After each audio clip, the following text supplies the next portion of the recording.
Le Servant avec Orchestra sur Buzz Radio à 7h22. Elle est déjà là, en pleine forme. Aurore, bien le bonjour. Bonjour. Bienvenue à toi, le pense-bête, c'est maintenant. Alors Ben, cette fois-ci, ça y est, j'espère que tu as prévu des fleurs et un gros gâteau, puisque voici venu le 100e pense-bête depuis septembre, et donc, puisque j'ai le plaisir de t'accompagner tous les jours, également le 100e Morning Buzz. Autant dire que pour un lève-tard comme toi, qui est capable d'élever la grasse matinée au rang d'art, il s'agit déjà d'un exploit en soi. Ne fais pas cette heure-là, tu te connais très bien. Chaque matin, on se retrouve dans ce studio, les yeux dans le vague et les cheveux en pétard, mais toujours prêts à mettre notre temps et notre cœur au service des auditeurs. C'est, paraît-il, ce que l'on appelle la passion, celle qui mobilise et donne sens à l'existence des hommes. Celle qui se nourrit de projets parfois fous et pousse certains d'entre nous à se consacrer entièrement à leur concrétisation.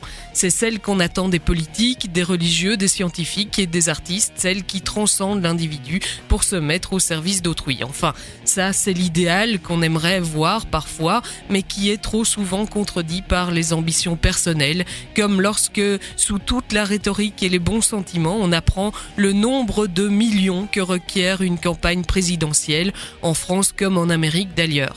Si on imagine les sommes, les compromis qu'ils représentent, la soumission qu'elles symbolisent déjà, l'usage qui en est fait, on comprend qu'il n'est pas possible dans nos démocraties de défendre autre chose qu'une politique pragmatique. Nos institutions ne peuvent plus s'offrir l'idéalisme et semblent condamnées à gérer, tant bien que mal, crise économique après crise des migrants, sans qu'un véritable projet ne puisse voir le jour.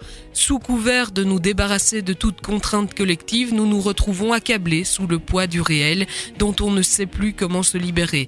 Une réelle politique qui a tout de Kafka et qui broie des vies autant que nos âmes.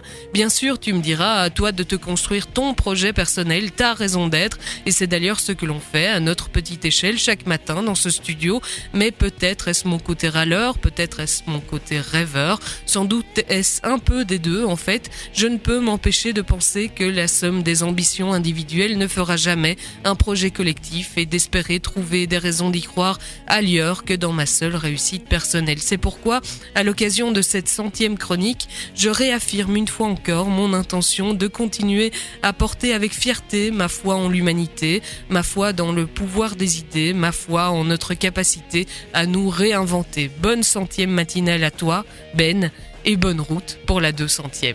Merci, eh bien, tu m'apprends que c'était la 100e, je sais pas, tu les comptes, tu classes toutes tes pense-bêtes dans un fichier. Oui, tout à fait. Voilà, tu es plus ordonné que moi. Je suis vraiment très content que ce soit la 100e, content que tu sois là tous les matins avec moi, avec un texte toujours bien préparé.